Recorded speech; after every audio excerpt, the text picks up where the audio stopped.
Welcome to the Hyborian Keep. I'm Old Man Hyborian. Here we review tales of Robert E. Howard's greatest character, Conan the Barbarian. Today we'll be reviewing Ablaze Comics title, The Cimmerian, Queen of the Black Coast, issue number 2. This won't be some fluffy review, it'll be an old man's honest opinion. So just as a heads up, there will be spoilers.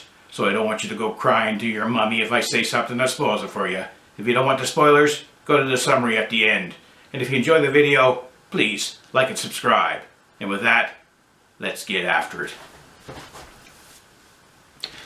So, review of Ablaze's The Cimmerian, Queen of the Black Coast, issue number 2. This is the last of the miniseries. It was a 2-part miniseries. Cover was done by Jean-David Morvan, which was a pretty decent cover. I didn't mind that cover at all.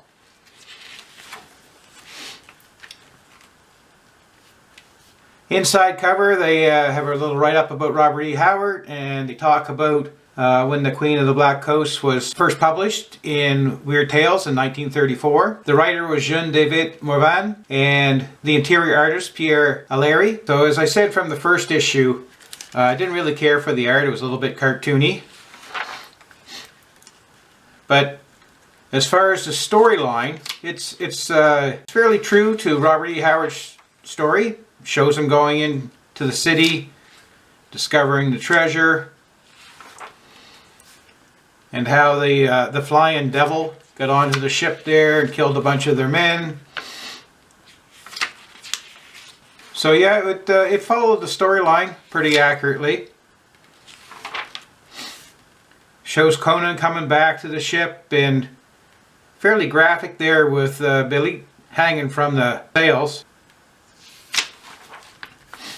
And Conan setting out, getting ready for the flying creature to attack. So, you know, all the information was pretty accurate. Didn't mind that part. Flowed pretty good. And again, the art really did take away from the story. But I did like how, you know, it was a pretty true representation. And again, we have the last few chapters of Queen of the Black Coast of Robert's actual story, which is good. You know, you get an opportunity, especially if you never have read Robert's stories in the past, that you could read Robert E. Howard's story and then go back through the comic to see, you know, how true it really was. So that part of it I think is pretty cool, that the way the Ablaze has been doing that. So we have the cover gallery. Yeah, not too struck on too many of the other covers there. Cover A definitely was the better cover. And then it talks about the next issue of the Cimmerian, which is Ablaze's version of Red Nails. So overall, covers, pretty decent covers. Consistent story flow, true to Robert E. Howard's writings.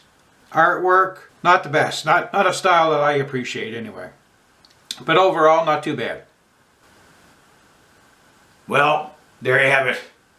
A decent issue from Ablaze Comics. The wrap-up of the title, The Cimmerian, Queen of the Black Coast, issue number 2.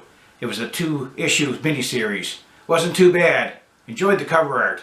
Jean-David Morvan does a pretty good job with the cover. He also did the write-up in the main story.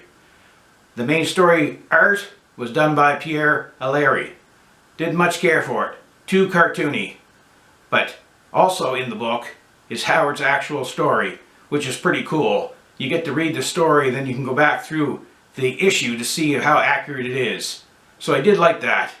If you can find this issue, buy it, read it, and enjoy it. And with that, I bid you farewell.